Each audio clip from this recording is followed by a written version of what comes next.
David Fincher's Seven, a masterpiece of cinema, a classic, a timeless classic, one of the greatest films of all time, and quite possibly my favorite movie of all time. It's been reviewed 1 billion times. You could probably find 100 different places to find out about the film, but we are going to talk about it regardless here on Film Fan this episode.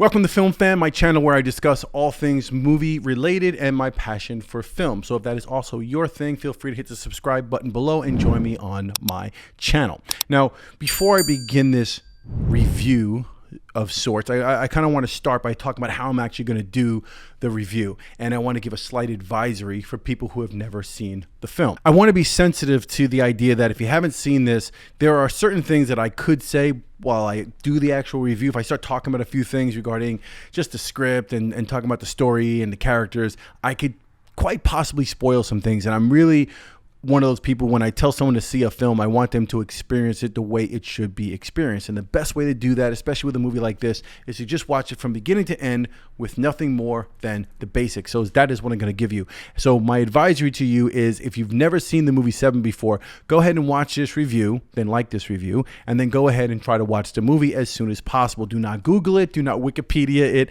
Do not watch another review on this movie. Just go ahead and try to watch it as soon as possible. And with all that said, let's go ahead and get right into it. So Seven, written by Andrew Kevin Walker and directed by David Fincher, is a crime thriller, psychological horror thriller about a serial killer who is murdering people and using the 7 deadly sins as his inspiration for their murders. So greed, gluttony, sloth, lust, pride, etc., all the 7 deadly sins. Morgan Freeman and Brad Pitt play a duo of detectives who are on the trail of the serial killer, trying to stop him before he completes his series of 7 murders. Morgan Freeman plays Detective William Somerset, who at the beginning of the film is actually getting ready to retire and very much looking forward to it. He's had enough of the city. He's had enough of crime. He's pretty cynical at this point and is just pretty much done and is looking forward to retiring and, I don't know, work around the house, fix up his house, go fishing. What do retired detectives do?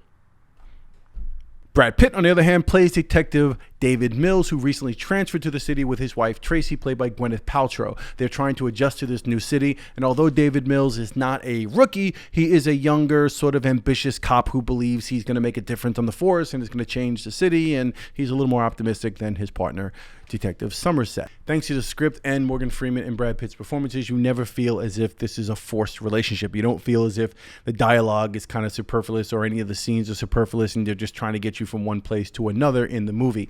You never look back on this and say, oh, I wish that, I don't quite get that scene, or I don't know why they put that there, or I liked everything, but I didn't understand that one part. Never happens in this particular film. The film is brilliant from start to finish. Speaking of starts, Seven has one of the greatest opening title sequences ever. It's been duplicated plenty of times before, and it is absolutely mesmerizing. And it takes you immediately into the film. It's a bunch of titles being played in like reverse negative film kind of thing. They're being flashed on screen and they're out of focus, and all the while they're being played over close-ups of the serial killer's composition notebook. And in his notebook are all these musings and writings and psychotic thoughts and such, and there are taped images, like scotch tape and stapled images of torture, S&M, and forensic file photos. So it's very disturbing, very dark, and it brings you immediately into the film, and it kind of sets up the tone for what's to come. The look of the film is dark. It's dark, dark, dark. The way it was shot, Darius Khondji's cinematography, the lighting in some of the crime scenes, it just overall adds to this gritty feel and has this old school kind of film noir look to it. Part of the darkness, besides Khondji's work and the overall look of it, is the fact that it's raining throughout every single scene in this movie. I think except for like the last half hour it's not raining, but otherwise it's raining, which just adds a certain dimension to the entire film and makes the city feel just wet, nasty, and decaying. Speaking of the city, you actually don't know what city you're in this film, which to me makes it that much more disturbing, because you don't know if you're in New York, LA, Chicago, it could be anywhere. And anyone watching the film would feel as if this could happen in their city, in their backyard. And that brings attention, and it brings the craziness of these crimes all that much closer to, and makes it that much more personal. It is a rather disturbing and dark film. And when I say that, I mean more so mentally. It's not particularly gory or violent. You don't see actual killings and blood, in spite of what many people think. I've had conversations with people in the past where we talk about Seven, and I ask them if they've seen it, and they'll either tell me no, they weren't interested because they heard it was too bloody and too violent, or they have seen it and they still think it was too bloody or too violent, or they saw too much violence, which they really didn't see, because the film does not show like real violence. What you're really seeing is the aftermath of the serial killer's carnage. You're kind of seeing, you're getting a glimpse of the crime scenes, and some of it is disturbing, but you're not actually seeing the murders. You're in the shoes of the detectives as they arrive at these different locations and see what took place. And they're trying to figure out how he did what he did, and they're trying to figure out how they're going to stop him before he does another one. So basically, the story, the script by Andrew Kevin Walker, the direction, the cinematography, the editing, the casting, the performances by Freeman and Pitt all serve to make this an absolutely perfect film from beginning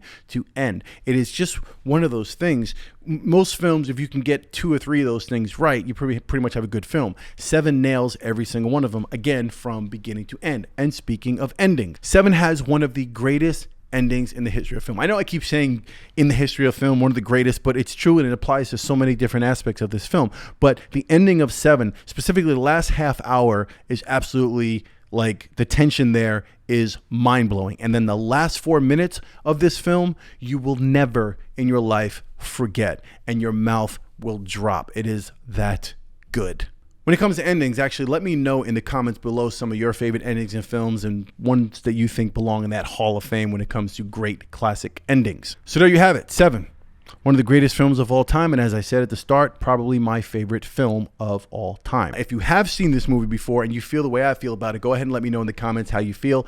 Or if you saw this movie and you think I'm totally just lunatic, then go ahead and put that in the comments below as well. Now, if you have not seen this film, I implore you, drop what you're doing, stop this video, hit the like button first, and go put this to the top of your list. I will leave a link in the description below where it's currently streaming. By the time I get this video up, hopefully I'll find where those spots are. I'll also leave a link to where you can purchase the actual Blu-ray. Speaking of the Blu-ray, the extra features on the Blu-ray are fantastic. So if you're kind of geeky like I am when it comes to films and behind the scenes stuff and featurettes, this is the DVD, which was the New Line Platinum series, and it's got 2 discs, and it includes audio commentaries by David Fincher, the director, Morgan Freeman, Brad Pitt. There's audio commentary, separate audio commentary by Darius Kunji, by Howard Shore, who did the score, production designer. There's just a ton of audio commentary and analysis on the scenes and a lot of things that are happening. There's deleted scenes, there's alternate endings. So if you are into that stuff,